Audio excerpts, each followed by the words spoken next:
The podcast you're about to listen to, Focused on Forward, was created on Anchor. If you haven't heard about Anchor, it's the easiest way to make a podcast. Let me explain. First off, it's free. Free is always amazing. Secondly, there's a creation tool that's going to allow you to record and edit your podcast right from your phone, tablet, or computer.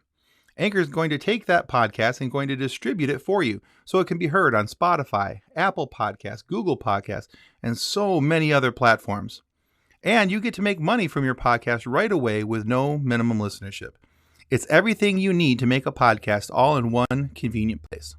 So how do you find it and use it? Well, go to your app store, download the free Anchor app, or go to anchor.fm to get started. You too can make a podcast. You can do it with Anchor. Welcome to Focused on Forward. The purpose of this podcast is to focus on recovery from life situations. Be it a disease, chronic or acute, perhaps the loss of someone so dear to you in death, or a change of life patterns that has affected you so profoundly that you have no choice but to find your new normal and become focused on moving forward. Each episode is designed to show the positivity that people bring to each and every one of their stories, the successes they've had, ways that they have become so definitively focused on moving forward. We look forward to sharing their stories, and we hope that they inspire you just as much as they have inspired us. Thanks for listening, and enjoy the show. Hello, and welcome to Focused on Forward. Today, we're talking with Nancy Sovran, who works with a charity called Wish Upon a Teen. Wish Upon a Teen has a very personal attachment to myself and my family. Last year, while my daughter Kendall was in the hospital, Wish Upon a Teen kind of snuck in our room while we were out at therapy, and we came back to a beautiful beach setting. They had revamped the room, made it pretty, and the reason why Wish Upon a Teen is so important to me is because that was the first time I had seen my daughter smile in weeks. As many of you know, we spent 97 days in the hospital battling Guillain-Barré syndrome, and when you're in the darkest and depths of the depths and these hard places, it's hard to find your smile, especially for a child who's going through this and does not understand why they're having to go through this. But to have her come back into her room and have these gifts laying on her bed and have her room redecorated was an immensely powerful thing. So Nancy, I want to take a moment just to thank you for that and what your charity does. It's hugely important. And I want to make sure that everybody understands that this isn't just something you do, but you have a personal investment in this as well. So when you're ready and willing, would you share your story with us? Well, absolutely. First, Tim, thank you so much for inviting me on this afternoon. I was looking forward to talking to you again.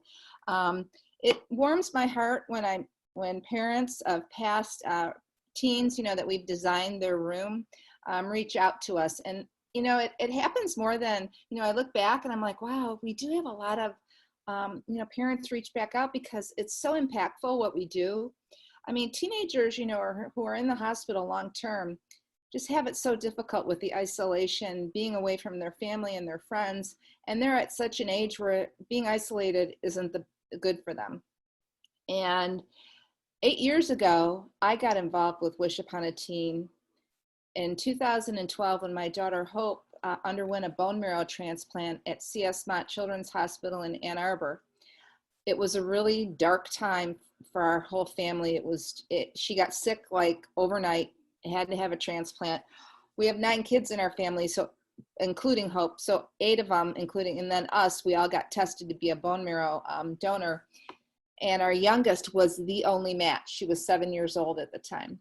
So it was a very overwhelming time for our family. And one day at the hospital, we got a knock on the door and said, you know what, we want you to fill out this referral because Wish Upon a Teen wants to come and decorate your Hope's room. And so I'm like, okay, I don't even know what you're talking about, but let me, take a look.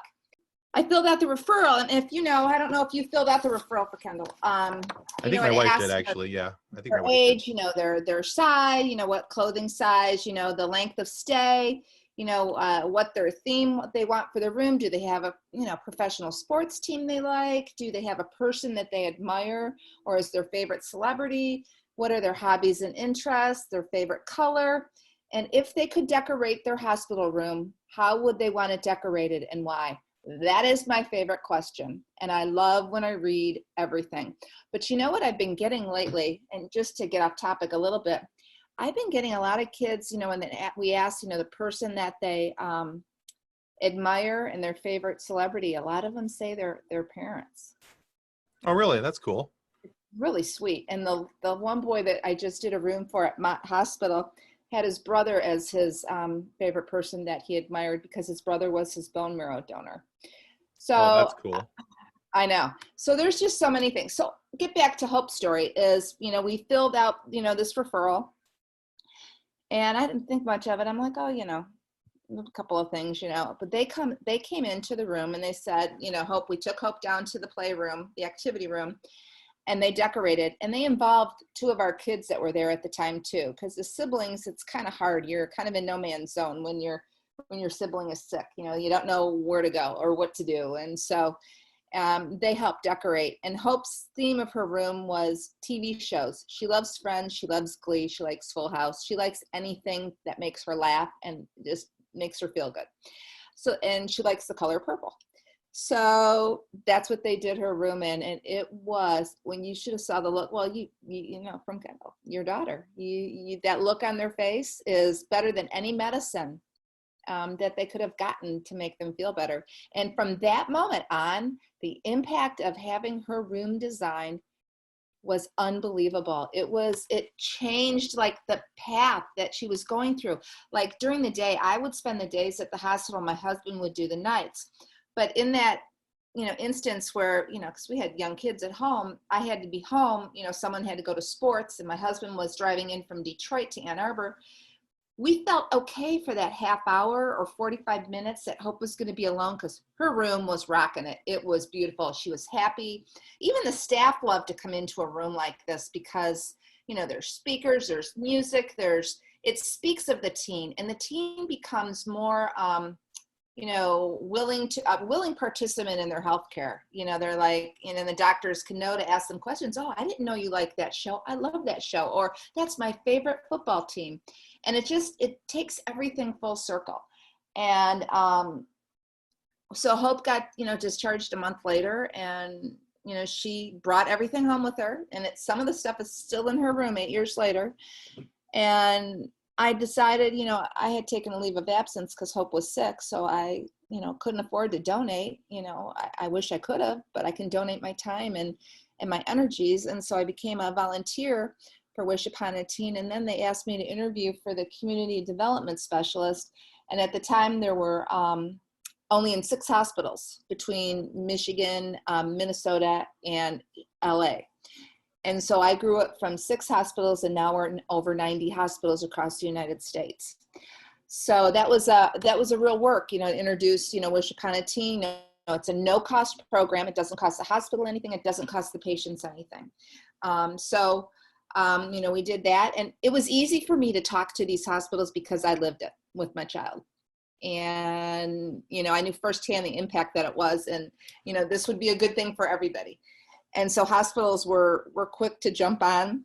And then I think 6 months later, the executive director got married and moved upstate. And so I was asked to, you know, step into the role. So I've been doing it for 5 years. I've been doing it for 5.5 years, executive director, and I'm the only employee. I do have a lady, a senior citizen lady, who will do some of my, you know, writing for us, applying for grants, writing PR, you know, press releases and such, but I'm it. You know, we have the founder, Michelle Soto, and then we have a board, but I do the day-to-day, you know, everything. I do, you know, the ordering of the rooms, shipping of the rooms, you know, if it's not in Michigan, if it's in Michigan, you know, since COVID, I just drop it off and the hospital staff or the family will decorate the room. And lately I've been, you know, dropping off gift bags for my teens on their front porch, you know, all social distancing. I don't even tell them I'm coming. I leave it on the porch, and then I text the parent and say, I just left something on your porch. Oh, that's cool. Yeah, and we partner up, you know, with different nonprofits to make this happen. Like this week, yesterday, one of my teens, Tommy, last July, he was getting ready to go to Michigan State. Tommy had a heart transplant when he was 9 years old. So, for many years he took immunosuppressant drugs, and he got diagnosed with cancer last July, and he was supposed to leave to go to Michigan State in August as a freshman. And so, he fought the battle and he won, and he's doing great. Well, his oncologist and his cardiologist said, you can go, but you can start your freshman year at Michigan State. You can go back. Well, as you know, I'm sure you know that, Yeah, they're all Michigan virtual State right now. canceled. Yeah, you can't live on campus. Everything's online. Tommy was devastated, just devastated. And so I can imagine. I just got thinking, all right, I can't sit here, and I know just the devastation. I've seen this on my teens' faces. They have so much disappointment. And so I'm like, all right, what can I do? So we have, people in the area who will reach out and say, do you have any teens that need something special? And there's one wonderful woman in my area. Her name's Kelly, who I reached out to. I said, hey, if I find out what Tommy wants, would you be interested in, donating it or getting it? And she goes, absolutely. And so I texted Tommy's mom and I said, okay, what's one thing that I said, does he need a computer? What does he need? What would be good for him? And so he wanted this JBL speaker that's kind of psychedelic that lights up. And I guess the quality, the sound quality is unbelievable. So Kelly ordered it for him. And so I dropped it off yesterday, which was an amazing day because he was starting his online classes, Michigan State online classes, in his bedroom. And so, so that it made, he sent me a text. Where did I find my phone? He sent me a text last night actually, and said that, hold on, I will read it to you because he said, oh my gosh, thank you so much. I love it. Tell Kelly I love it so much. It was so thoughtful of you guys. This made my whole week a lot better. And, that's what we try to do. I mean, yeah, that's cool. I just, we do the rooms, but, for the kids living close to us, and I would love for Kendall to come to our prom that hopefully we'll have next year, because we had to cancel it this year. But we want them to be a part of Wish Upon a Teen. And we're not a one and done kind of thing. We want to involve them, and we want to be by their side. We want to be through this journey that they're not alone, their families, that they're not alone. So I feel like, it's like almost mission work that I do. I love it so much that I don't feel like it's a job. I went and spoke last Sunday at a recharge retreat, and I talked about your email to me and what you were doing for Wish Upon a Teen. And that was the first time you saw your daughter smile in a long time. That is so impactful. And I take that with me when I hear messages like that. But Tim, your email was so beautiful. And so I spoke about that last Sunday. So your ears might have been ringing, but well, yeah, that does explain so that. Yes. Yeah. There you go. It's not a medical condition I was talking about. Yeah. But I love it so much because it is so immediate when you design a room, as you saw with your daughter. I mean, it's immediate, the change in them. And, it's just like this month is Pediatric Cancer Awareness Month. So each day I am introducing on social media everybody to a teen and their mom. I just picked the mom, and a couple of our kids have guardians, but I wanted the mom to write the story, or the parent to write the story about the impact of the Design My Room, because I know from the teens what it means. But I want to know from the parent. And I think you started me thinking on that. Like, I want to hear from the parents what it meant to them, because it involves the whole family. And the stories that I've posted this week on social media are unbelievable, of the impact that it made on the family, that the parent didn't think about, their hospital room is their hospital room. But until then they have it decorated, they see the big difference. Well, that's exactly what it is, because I can speak from personal experience on this. You get to a point when your child's in a hospital for an extended stay, where you kind of get to the point where you just kind of run through the motions. You're doing what you need to do to get through that day, to get your child through that day. Absolutely. And to come back to a room that is completely redecorated, it changed the whole persona of it. I know. It was fun Um, doing her room too.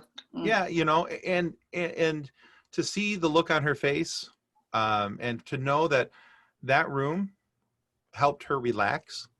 That Right. room took stress off of her, because for those who are listening, the room was redecorated in a beach theme. My daughter loves the water. I think she's part fish. Um, and she loves the beach. She loves Lake Michigan. And so we were already in a room that had a huge mural behind us about a beach. And so we were very fortunate to start off with that.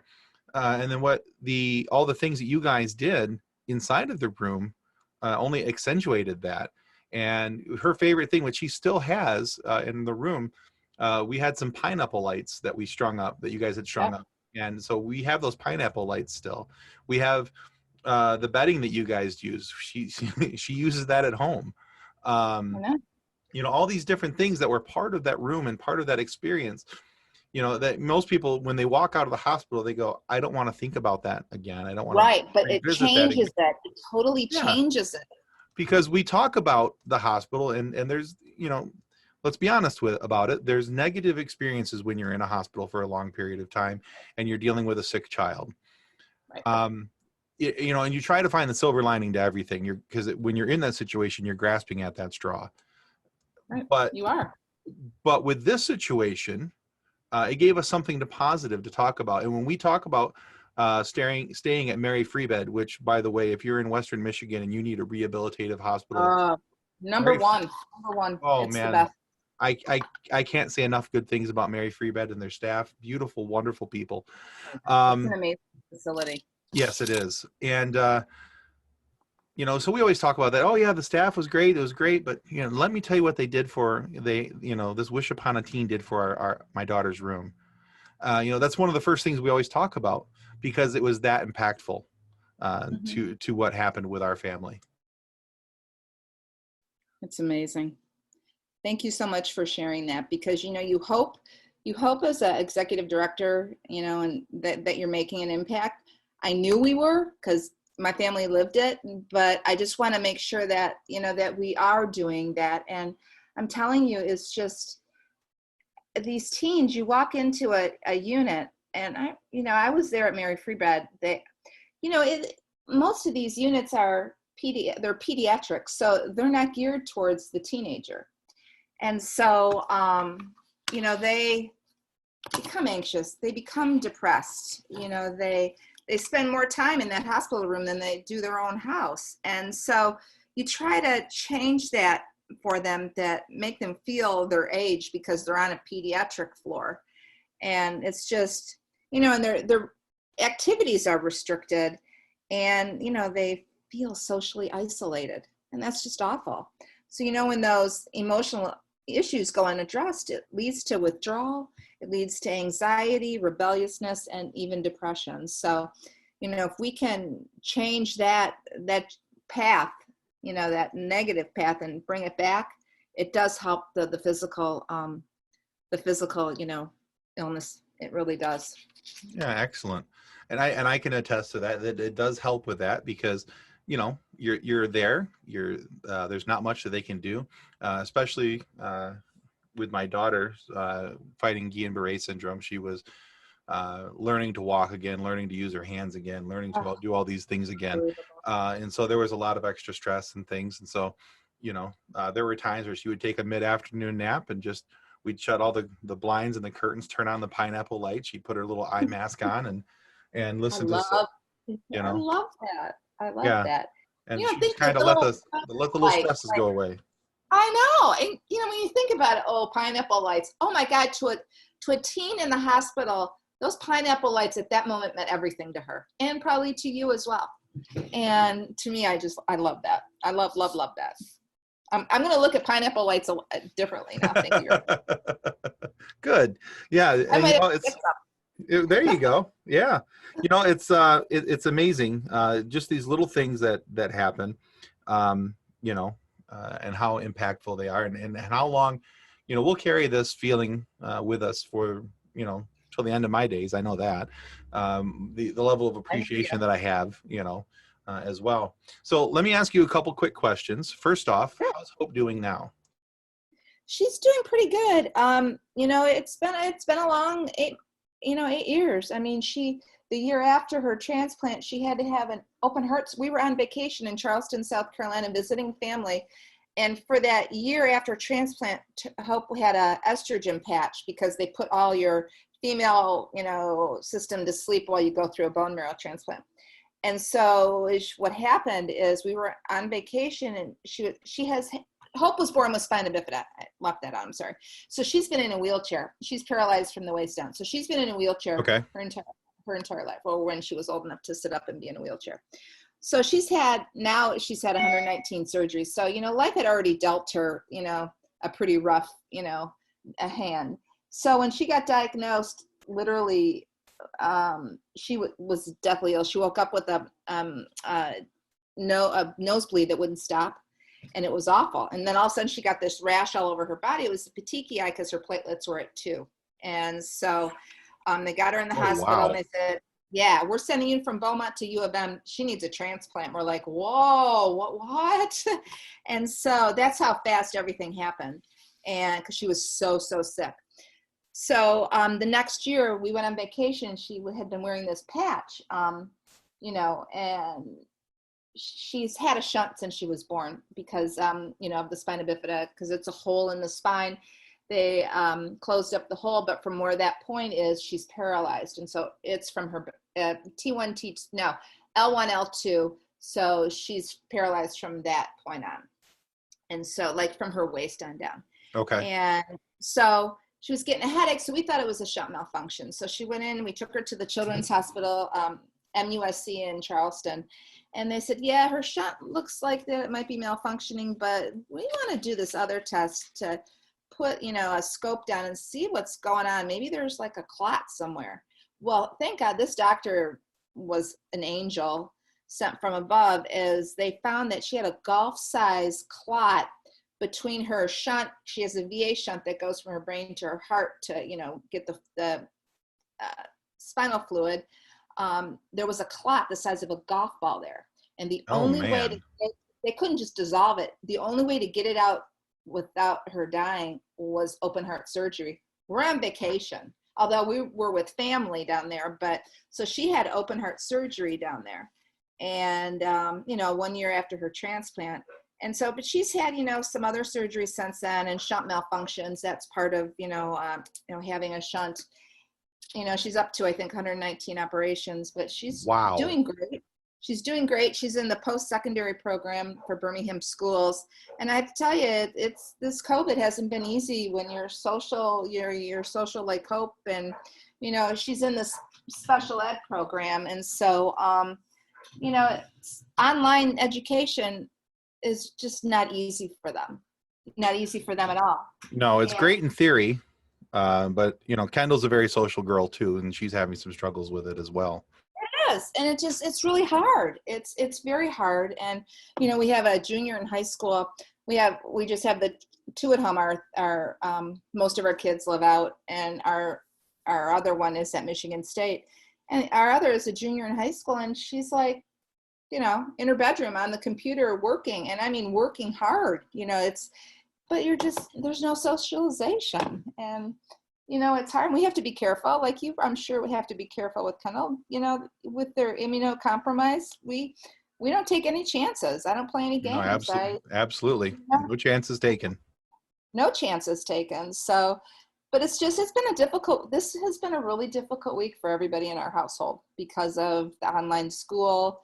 And, just trying to figure it out, trying to figure out the Zoom thing and, the technology and, and trying to do my job and help Hope and, help Kathleen and hope I'm doing the right by them. But, it all works out, but it's been stressful. I bet I can understand to some degree. So let me ask you, here's my second question. And you kind of led into it a little bit there with what you were talking about. So we're talking about COVID and all of the wonderful things that the year 2020 has brought upon us. Now, typically, it's my understanding that that you guys, a lot of your funding comes from donations, fundraisers, things like that. How has COVID impacted Wish Upon a Teen in the year 2020? It's impacted us greatly. We've had 4 fundraisers postponed or canceled, indefinitely. And who knows when it's going to happen. So that was, gosh, 45% of our budget, close to 50% of our budget. So that's, hit us hard. So, I've been pounding the pavement to get, people to sponsor Design My Rooms, because, I do have a couple kids on the waiting list, but it'll all work out. But, we got to keep moving forward. And it's been very stressful because, we don't know. And like we have a prom that raises money as well. And we were supposed to have that on April 25th in the Detroit area. And last year we had 154 teens. And we obviously had to postpone it. We have it at the Imagine Theater in Royal Oak. And we do it with Mojo in the Morning. They're a big radio Oh, yeah, very show. familiar with them. Yeah, they're very involved with Wish Upon a Teen. Oh, that's cool. I did not know that. Yes, they are. And so we had to postpone it. And the sad thing is there's going to be some kids that won't make it till next year. That this was their prom, and it's a traditional prom in every sense of the word, but a lot of our kids are on hospice. And so, we send Ubers to the hospital to bring the kids, and so it that's broke my cool. heart. Yeah, it broke my heart to cancel it. And I still get texts from some of the teens saying, Nancy, when are we having prom? I'm like, I don't know. When's COVID going to be over with? I'm like, yeah, your hands are kind of tied, aren't they? I know. And they're like, oh, but we do everything for them for prom. We do hair and we do makeup, and it's just an amazing event. And, everybody deserves to have that opportunity to go to prom, whether they want to go or not, then that's on them. But we want everybody to have that opportunity. And these kids miss out. A lot of people, everybody's complaining, the last 6 months with COVID, everybody's had to stay home and, quarantine. Some of these kids, like Kendall and Hope, they've been doing this for a long time. They've been doing this quarantine stuff for a long time. Right. And so everybody's getting kind of a taste of what these kids go through. And, they miss, freshman and sophomore year. They miss holidays with their families. I mean, that's kind of the norm with a lot of our teens. And, it's just hard when I hear people complaining that they have to be home for a little bit longer. Yeah, it's a tough pill to swallow for sure. I think I understand, but it's just our teens, and they're even more isolated now in the hospital, Tim, is, you and your wife could be in Mary Free Bread when your daughter was there, but right now, in COVID, the kids could only have one parent. Yeah, I read about that. I read about that with all this starting, and my wife and I talked about that. I'm like, how would you imagine? No, I the thing is that, we both and I'm self-employed. And so it was a little easier for me, but my wife works for a major, a university. She works for Ferris State University, and Ferris State was amazing, and how they worked with us and what they've done for our family and the ways that different members of the Ferris State community reached out and showed their concern, not only just for Kendall, but for my wife and I and our whole family, really. That's wonderful. A beautiful family feeling there at the university. They really try to engender that. But, neither one of us, I think I left the hospital twice while we were during that 97-day stretch. And each time I did, something catastrophic happened. And I was like, no, never leaving again. So I don't know how I would, and I feel for these parents. Oh, it's awful. So our need has even grown, even more because, especially from like March until beginning of June, only one parent, it had to be the same parent. They could not switch out. I mean, that parent could go home, but that same parent could only be the same one that went back to the hospital. Oh, so wow. Yeah. That pediatric patient, and that's how it was in our area. I don't know if it was different in other areas, but so that child was only seeing that one parent and being isolated even more. And it was breaking my heart. And so, we had to pivot, which is another one of those COVID words I can't stand, pivot. There's just a whole list of words that now that, they've overused them, but we did. And so we're like, okay, what can we do? What can we do? We need to reach these kids. We need to do something. We need to reach our kids that are at home, getting delayed in treatment because of COVID. So there was a nonprofit called Flashes of Hope, and they go into the hospitals and they take portraits of kids. So they reached out to me, and I reached out. We talked for a long time because they had taken a portrait of Hope when she was in the hospital while she was having her transplant. You don't think about having a portrait taken of your child when they're really sick, but it's the most beautiful picture I have of her. So they make these happy packs. Cool. Yeah, they make these happy packs, and they're filled with either an Amazon gift card and other stuff, or an Amazon Fire tablet. And they said, we would love to send you some. And I'm like, oh my God, this would be the perfect thing for me to leave on the front door steps for these kids. And so that's what I did for from end of March, beginning of April till the end of May. I was like an elf. They would ship me like 20 at a time. And I would just, look through my list of my teens and kind of start with the teens that I knew were struggling. And I would just leave them on their front porch. Or we bought in groceries, for, some families that I knew. Like one family I went to drop off a fanny, one of the happy packs, and I could tell they didn't have anything. And that teen was in the hospital, and this is a single parent with 5 kids. And I'm like, oh my gosh, I got to do something. So one of our celebrity ambassadors, Trick, who's a big time rapper, donated money for us to go grocery shopping. And so we went and did. How awesome is that? Yeah. And we got them a gas card because she was going back and forth to the hospital. And so, we've been doing little Zoom things. We did a Zoom thing with a Broadway actress, and she sang some songs. So we've been trying to think outside of the box. But once June hit and, things were because hospitals were closed down, nothing coming in, nothing going out. And I would maybe even say before June 1st, maybe mid-May, we started and we started shipping to hospitals, in California back. We're starting shipping back again. If I would order for like a design my room, like we did for your daughter. If it's a hospital that's not the state of Michigan, I would have everything shipped directly from Amazon right to the hospital, and they decorate, or the family decorates. And so I was doing that for out of state, and then it started picking up in the state of Michigan again. And then it was just roller coaster. It was more and more, and I've been trying to keep up.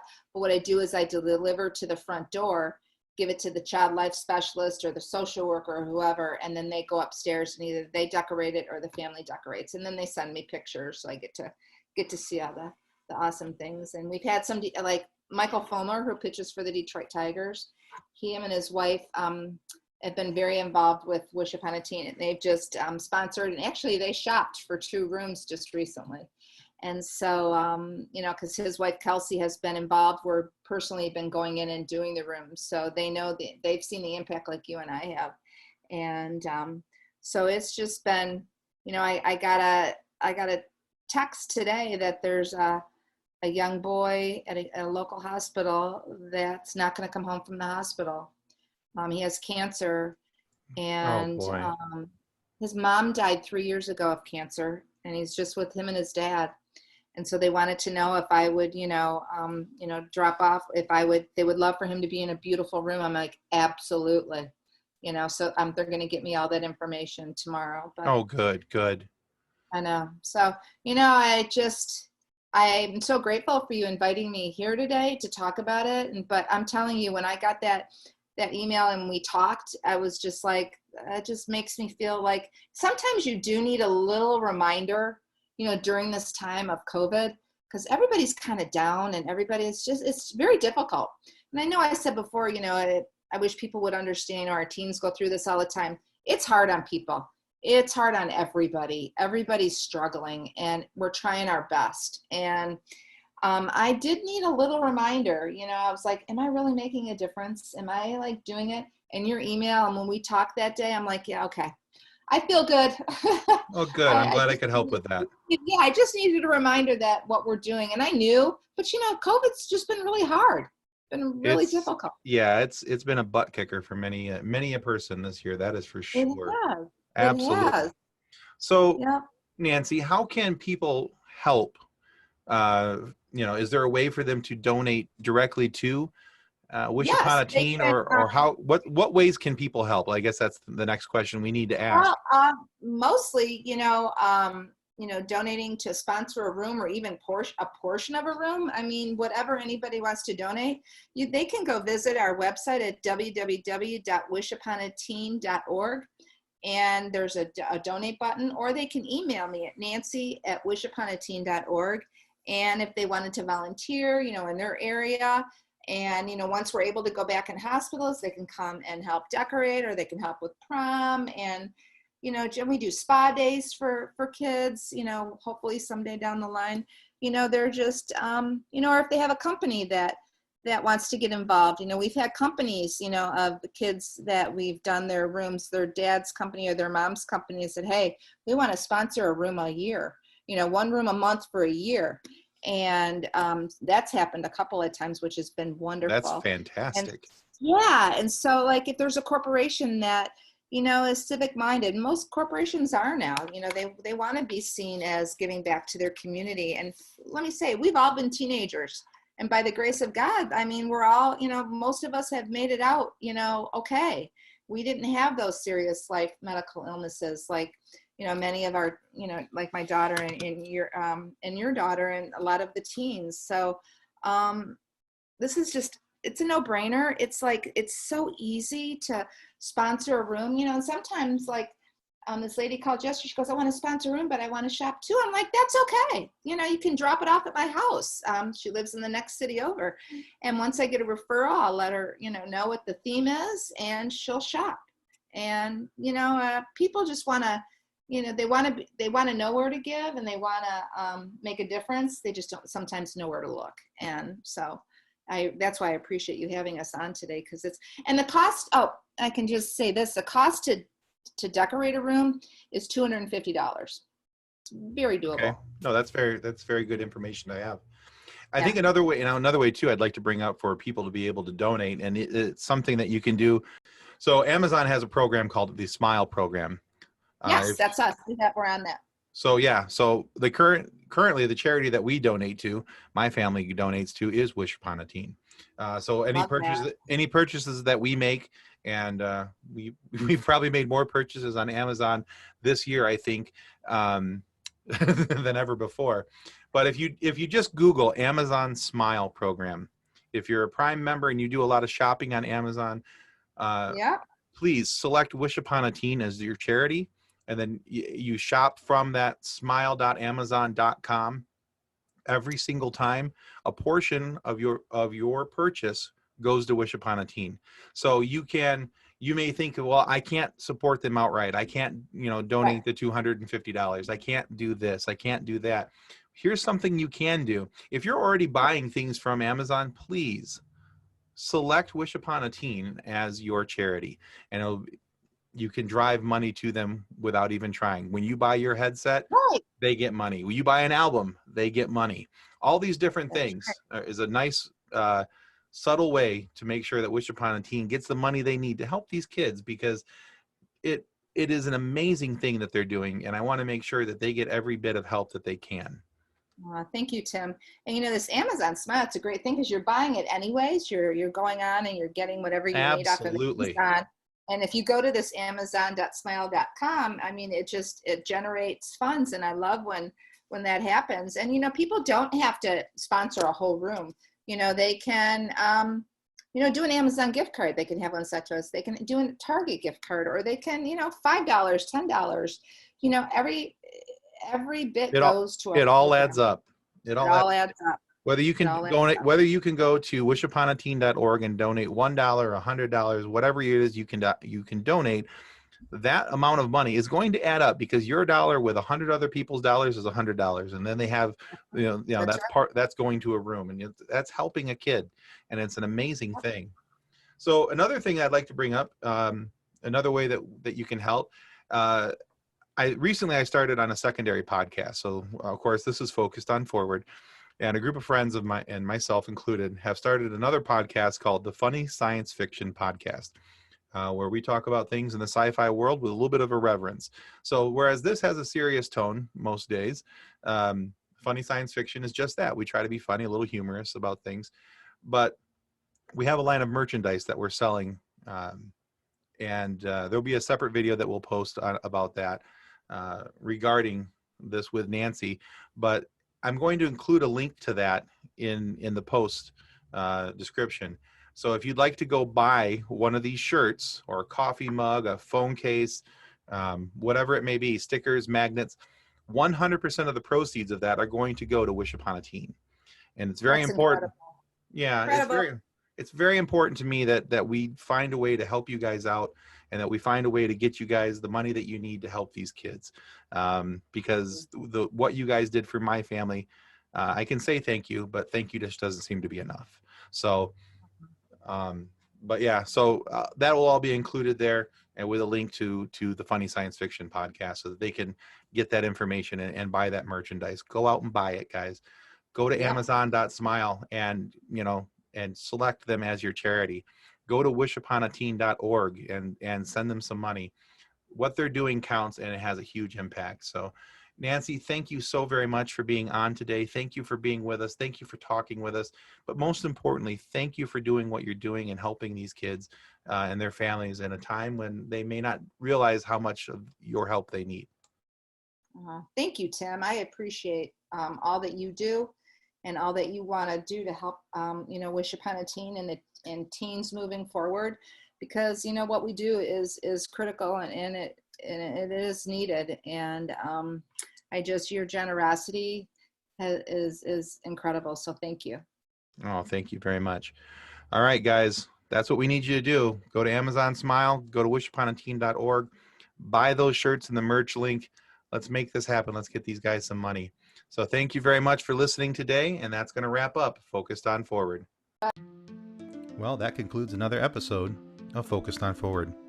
To be a guest of Focused on Forward, you can reach us through Twitter at podcastfof, through our Facebook page named Focused on Forward, or through email focusedonforward@gmail.com. We look forward to hearing each and every one of your stories that has yet to be told. So until then, be safe, be kind, and be loving to one another as you stay focused on forward.